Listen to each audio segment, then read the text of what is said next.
You are sitting in your car outside an open house on a Sunday afternoon. You just spent 15 minutes walking through a 3-bedroom ranch that smelled faintly of wet dog and had a kitchen that hasn't been updated since the Bush administration. The floors were uneven, the windows were drafty, the backyard was basically a patch of dirt. And then you looked up the flyer on the counter and saw the asking price, $500,000. You walked back to your car, gripping the steering wheel, doing the mental gymnastics we all do. You're thinking, maybe if we stop eating out entirely, maybe if I get that promotion next year, maybe if interest rates drop. But deep down, there is this heavy, sinking feeling in your stomach that tells you the math just doesn't work. You look around the neighborhood and wonder, who are these people buying these houses? Are they all secret millionaires? Did everyone win the lottery except me? Or am I just failing at this whole adulting thing? Spoiler alert, it's not you. It is the math. And the math is absolutely brutal. My name is Mr. Invests, and I spend way too much time thinking about the housing market so you don't have to spiral into an existential crisis. If you're someone who feels like the goalpost for homeownership keeps moving every time you get close to it, make sure to hit the subscribe button and give this video a thumbs up if this helps you out. Because today, we are going to do something that makes real estate agents very uncomfortable. We are going to calculate exactly who can afford a $500,000 house in 2026 without ruining their life. And I'm not talking about who can get approved for a loan. I'm talking about who can actually afford it. Here's the thing most people don't realize. In 2026, $500,000 is no longer a luxury price point. I know, that sounds insane to say out loud. Growing up, a $500,000 house was a mansion with a pool and maybe a gate. Today, in dozens of metro areas across the country, $500,000 is the median. It is the baseline. It is what you pay for a starter home that needs work. So when we talk about this number, we aren't talking about living in the lap of luxury. We are talking about the cost of entry for the middle class. So let's look at the income you typically see in these areas. The median household income in the U.S. is hovering around $80,000 to $85,000. Keep that number in your head, $85,000. Now, let's look at the house. You find this $500,000 home. The first hurdle, and honestly the one that stops 90% of people before they even start, is the down payment. Traditional wisdom, the stuff your parents and Dave Ramsey keep telling you, says you need to put 20% down to avoid private mortgage insurance and get the best rates. On a $500,000 house, that is $100,000 cash, liquid, available, not in your 401k that you can't touch without a penalty. Cash. Now look, the average savings account balance for Americans under 35 is somewhere around $5,000 to $10,000.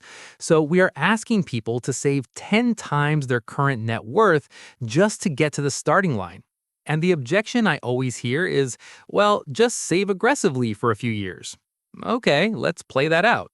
If you are a household making that median $85,000, after taxes, you're bringing home maybe $65,000. If you are an absolute savings god and you manage to save 20% of your net income, which is incredibly hard with rent prices the way they are, that is $13,000 a year. To get to $100,000, it would take you nearly 8 years. And here is the kicker. In 8 years, that $500,000 house won't cost $500,000 anymore. It'll probably be $700,000. You are chasing a train that is moving faster than you can run. So most people don't put 20% down. They put down 5% or maybe 3.5% if they go FHA. Let's say you manage to scrape together 5%. That is $25,000. Still a lot of money, but achievable if you grind. That means your loan amount is $475,000. Now we have to talk about interest rates. As of 2026, we are likely looking at rates settling somewhere in the 6.5% range.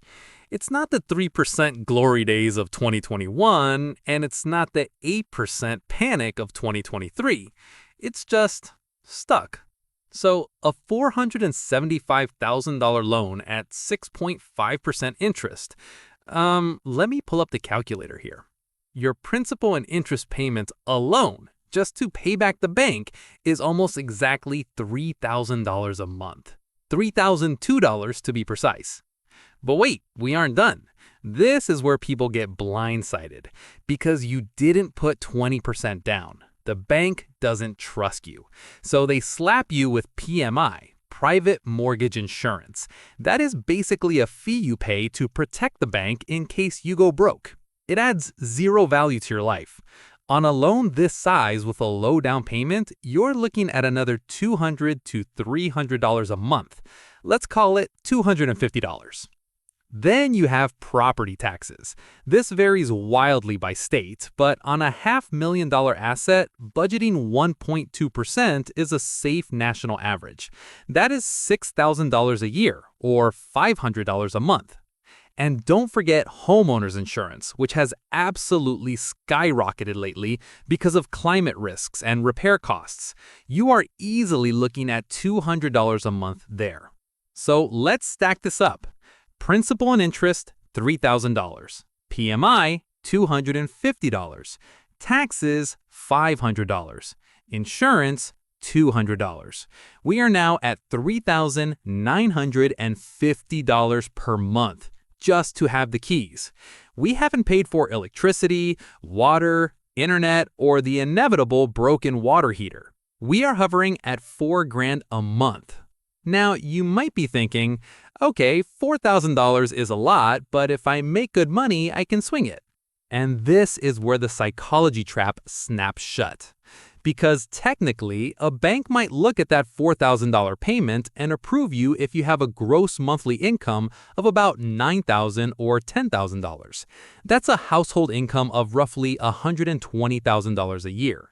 The bank says, congratulations, you can afford this. They hand you the pen, you sign the papers, and you feel like a winner. But are you? Here is what happens the month after you move in.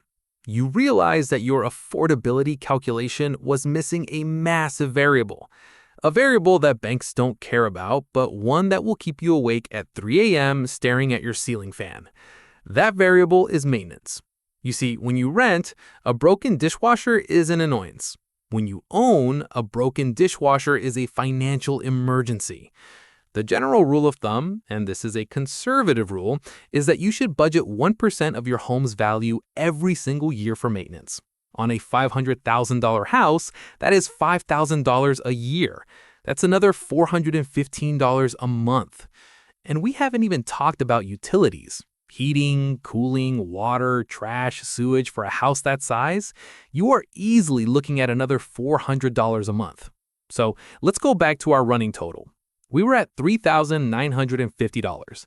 Add $415 for maintenance, add $400 for utilities, your real monthly housing cost is now sitting at $4,765. Here is what most people don't realize. To comfortably afford a $4,765 monthly housing payment, following the classic 28% rule where housing shouldn't exceed 28% of your gross income, you would need to earn roughly $205,000 a year. Let me repeat that. To afford the baseline, average, nothing special starter home in 2026, you need to be in the top 12% of income earners in the United States. But here is where it gets really interesting.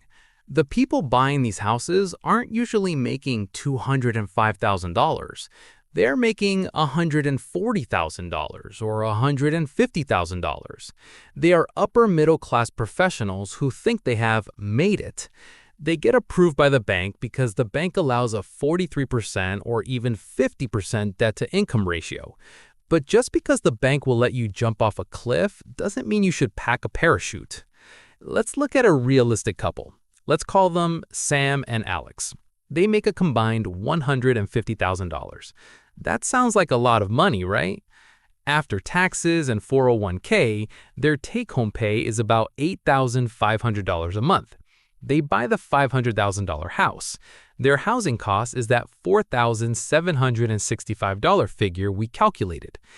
$8,500 minus $4,765 leaves them with $3,735 for everything else.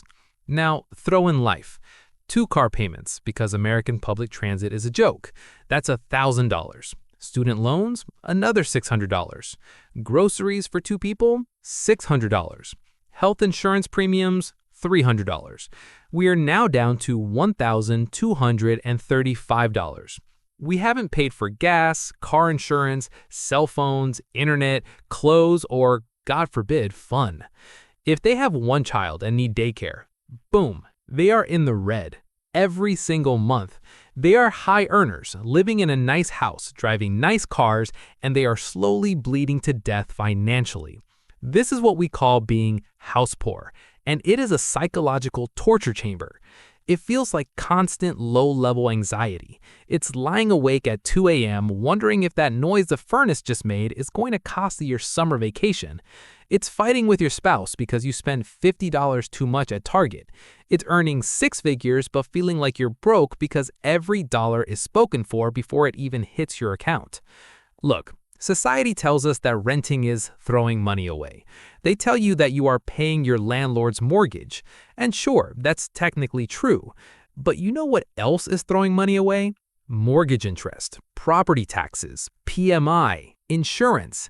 On that $3,000 monthly mortgage payment we calculated earlier, in the first few years, only about $400 of that is actually paying down your debt.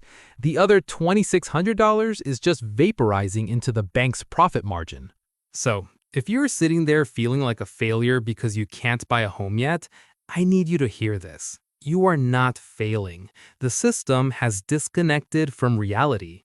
If you make under $150,000, buying a $500,000 home right now isn't an investment. It's a liability that you sleep in. So what do you actually do? First, run your own numbers, not the bank's numbers. Use the calculation we did today. Include the maintenance, include the utilities. Second, redefine what wealth means to you. Real wealth isn't having a big house with a massive mortgage that chains you to a job you hate. Real wealth is margin. It's having $1,000 left over at the end of the month to invest, to travel, to breathe. Third, consider the alternatives. Renting is not a sin. If renting a similar home costs $3,000 and buying costs $4,800, renting saves you $1,800 a month. If you invest that difference in an S&P 500 index fund, you might actually end up wealthier than the homeowner in 10 years. Don't let the pressure to keep up force you into a financial prison. The math doesn't care about your feelings, but it will dictate your future. Respect the math, stay patient, and build wealth on your own terms. Thanks for watching, and I'll see you in the next one.